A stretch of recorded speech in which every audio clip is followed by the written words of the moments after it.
সুখবর, যে সকল বাংলাদেশি ভাইয়ারা 2023 সালে বা 2022-এ আপনারা ইতালির ভিসা আবেদন করে ঢাকায় ভিএফএস সেন্টারে আপনাদের অ্যাপার্টমেন্ট নিয়ে পাসপোর্ট জমা দিয়েছিলেন, সেই ক্ষেত্রে দেখা যায় কিছুদিন আগে থেকে বা 1 থেকে 1.5 মাস আগে থেকে সেই পাসপোর্টগুলো ফেরত দেওয়া শুরু হয়েছে। আপনারা কেউ হতাশা হবেন না, আপনাদের সুযোগ এখনও শেষ হয় নাই, আপনাদেরকে আবারও নতুন করে ডাকতে পারে।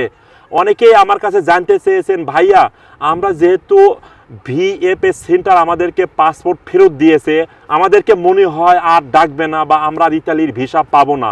নো, এখনও আপনাদের সুযোগ আছে, আপনাদেরকে যে কোনো মুহূর্তে ভিএফএস সেন্টার আবারও নতুন করে ডাকতে পারে। কেন, কী কারণে পাসপোর্টগুলো হাতে দিয়েছে? প্রায় ইতালি অ্যাম্বাসিতে বা ভিএফএস সেন্টারে ইতালির ভিসার জন্য প্রায় 18 থেকে 20 হাজার পাসপোর্ট জমা ছিল। ওরা এই গ্যামজাম থেকে উদ্ধার হওয়ার জন্য সিদ্ধান্ত নিয়েছে যে আমরা প্রায় 100-র মধ্যে 98 থেকে 95% পাসপোর্ট আমরা সবার হাতে দিয়ে দেবো, ফেরত দিয়ে দেবো।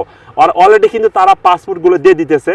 কিন্তু আপনাদেরকে আমি বলি, ওই পাসপোর্ট যখন ফেরত দেয় একটা খামের ভেতরে বা সিডি থাকে, হয়তো আপনাদেরকে বলে দিয়েছে এই ভুলের কারণে আপনার পাসপোর্টটি ফেরত দিয়েছি, কিন্তু সেটা নিয়ে চিন্তিত হয়েন না বা হতাশা হয়েন না। আপনার যদি কপালে ইতালির ভিসা থাকে, যে কোনো ভিসা, তা আপনি পেয়ে যাবেন। আবারও আপনাদেরকে ঢাকায় ভিএফএস সেন্টার ডাকতে পারে। সবাই ভালো থাকবেন, সুস্থ থাকবেন, দেখা হবে নেক্সট আনাদার ব্লগে। আল্লাহ হাফেজ।